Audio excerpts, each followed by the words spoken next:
Mini London McCluskieganj प्रकृति की गोद में बसा ड्रीम डेस्टिनेशन आपका कर रहा है इंतजार।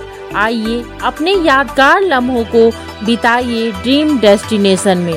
राजधानी रांची से महज 50 किलोमीटर दूर आपका अपना ड्रीम डेस्टिनेशन।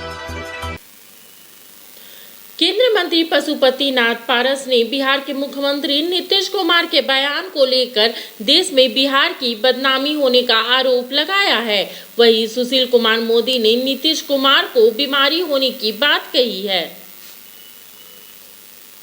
हम लोग के बोलने के लिए तो कोई शब्द रहा नहीं। पूरा देश बिहार के लोगों की तरफ देख रहा और पूरा देश बिहार के लोगों को गाली दे रहा। क्योंकि नीतीश कुमार जी अकेले नहीं हैं।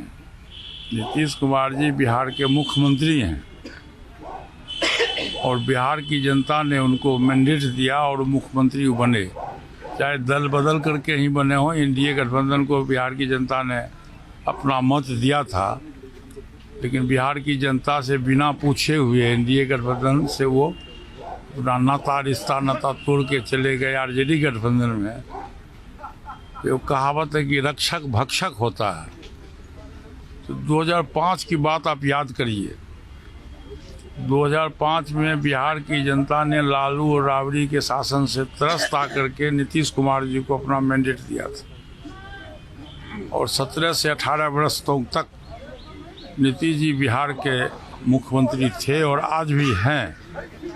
परसों जो उनके द्वारा बयान दिया गया है विधानसभा के अंदर में और विधान परिषद के अंदर में, ये बयान न तो बोलने लायक है न सुनने लायक है और ये बयान बहुत ही शर्मनाक बयान है जिसकी आप निंदा करो तो वो कम है। और मैं समझता हूँ कि आज़ादी के बाद और आज़ादी के पूर्व भी समाज की सेवा करने वाला व्यक्ति, राजनीति करने वाला व्यक्ति, वो भी उच्च पद पर रहने वाला व्यक्ति इस ढंग का बयान नहीं दे सकता है। ये पहली घटना है विश्व में जिस ढंग से नीतीश कुमार जी ने अपना बयान दिया है हाउस के अंदर में महिलाओं के खिलाफ में, हमारी माताओं और बहनों के खिलाफ में। कि बहुत सी हमारी माताएं बहनें हाउस में थी, वो रो करके हाउस से निकल गई, शर्म से हाउस से निकल गई। इसलिए मैं कहता हूं नीतीश कुमार शर्म करो, शर्म करो। बेशर्मी का हद हो गया है। इसलिए नीतीश कुमार जी को हमारी सलाह है कि आप मुख्यमंत्री बनने पद पर रहने के लायक आप नहीं हैं। आपका मानसिक संतुलन बिगड़ चुका है। आप मुख्यमंत्री पद से इस्तीफा दीजिए और अपने ही दल से किसी भी दलित हो, अति पिछड़ी जाति हो, आप उसको मुख्यमंत्री पद पर बैठा दीजिए। प्रधानमंत्री ने भी कल मध्य प्रदेश में अपने भाषण में भी कहा है कि इंडिया अलायंस के बड़े गठबंधन के नेता ने, और सबसे बड़ी बात यह है भाई साहब, प्रधानमंत्री जी ने ठीक कहा है कि इतनी बड़ी घटना घटी है हाउस में, आपने याद दिलाया, और इंडिया गठबंधन के एक भी व्यक्ति के द्वारा, एक भी बड़े नेता हो, छोटे नेता हो, किसी के द्वारा इस घटना की निंदा नहीं की गई। ये बहुत ही आश्चर्यजनक बात है। ठीक है, आप गठबंधन में हो, गठबंधन हो, इसका मतलब जो गलत काम करेगा हम उसका भी समर्थन करेंगे। पूरे देश का एक भी लीडर ने नीतीश कुमार जी के बयान का विरोध नहीं किया। प्रधानमंत्री जी ने ठीक कहा कि कोई भी व्यक्ति नीतीश कुमार जी के बयान का समर्थन नहीं किया है, उन्हें विरोध नहीं किया है। ये बहुत ही देश के लिए दुर्भाग्य की बात है। देखिए, मुझे लगता है कि नीतीश कुमार किसी गंभीर बीमारी से ग्रसित है। मैं उनको 40 साल से जानता हूँ, लेकिन कभी मैंने उनका यह रौद्र रूप नहीं देखा, इस तरह से गुस्से में नहीं देखा। 2 दिन पहले महिलाओं के बारे में जो टिप्पणी किया उन्होंने, और कल जो मांझी जी के बारे में जो उन्होंने कहा, ये उनके स्वभाव में नहीं है। और अकारण खड़े हो गए और ऐसी ऐसी बातें बोल रहे हैं गुस्से के अंदर, और तुम तम शब्द का प्रयोग कर रहे हैं। एक तो दलित समाज से आने वाला व्यक्ति है, उनसे उम्र में 7 साल बड़े हैं, राजनीति में भी उनसे सीनियर हैं, राज्य के पूर्व मुख्यमंत्री हैं, उनको तुम तम शब्द का प्रयोग कर रहे हैं। ऐसी भाषा तो कोई अपने विरोधी के बारे में भी नहीं करता है।